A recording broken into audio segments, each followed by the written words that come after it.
So I got to tell you, it is rare that I get bemused by the behavior of our friends in the elite leftist media, speaking of elites. But yesterday, I got to tell you, it was amazing. Trump held his daily briefing, and the press hates these briefings because they're making him more popular because people can see that he's doing the right thing, and he's got the private sector mobilized, and it's because we have such a good private sector that we can get all these people mobilized, and they're making masks, and 3M is ramping up production for respirators, and all these different companies are ramping up production of things we need. And he brings on Trump brings on to speak the MyPillow guy, Mike Lindell. You've probably seen him on TV. And he talks about the fact that he's retooling his pillow factories. This is cut 9. Given our current business lines, we are experiencing the effects of this pandemic firsthand. But MyPillow is done. We've established an internal task force which is monitoring future needs of companies across the country as a result of this pandemic. And given our position, we've begun to research and develop new protocols to address the current and future needs of U.S. businesses across multiple sectors. How companies are going to prepare themselves when they once again open up, and changes to their current operations in order to adjust to future threats and pandemics. MyPillow has designated some of its call center to help U.S. companies navigate the many issues that resulted from this pandemic. We've dedicated 75% of my manufacturing to produce cotton face masks. In 3 days, I was up to 10,000 a day. By Friday, I want to be up to 50,000 a day.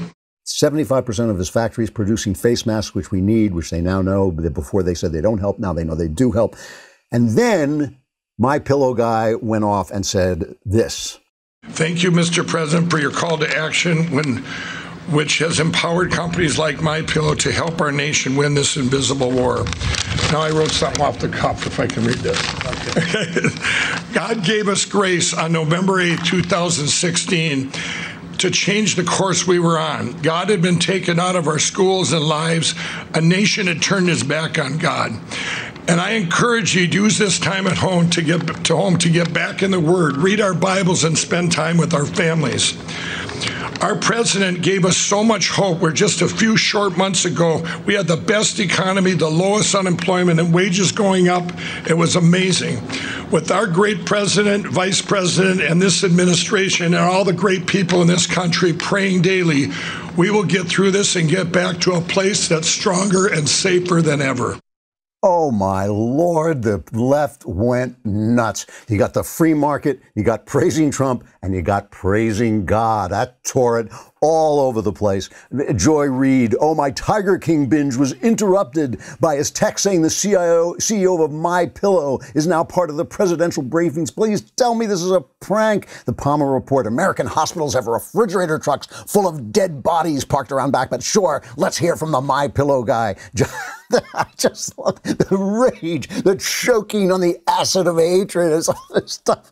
It's like I don't know the MyPillow guy from Adam. I don't have a MyPillow, but who do you think is speaking more to Americans in that moment? Who is talking to Americans, and who is talking to the people who are dining in that Washington, D.C. elite restaurant?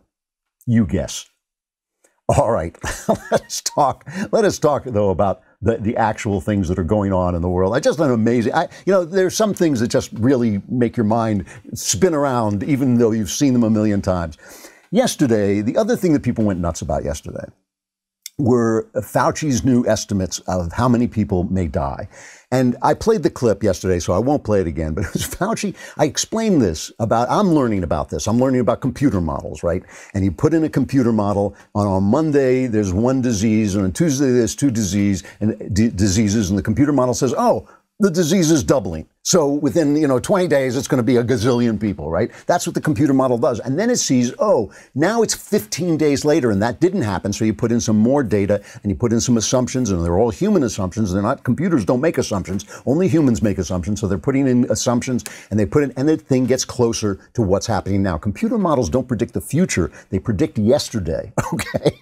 That's why you have goofballs like AOC saying like, oh, we're all going to die in 12 days. Because the computer model sees a trend and it just extrapolates on that trend. And yes, scientists do put in information hoping to get a closer idea, but it's just a guess. It's all a guess.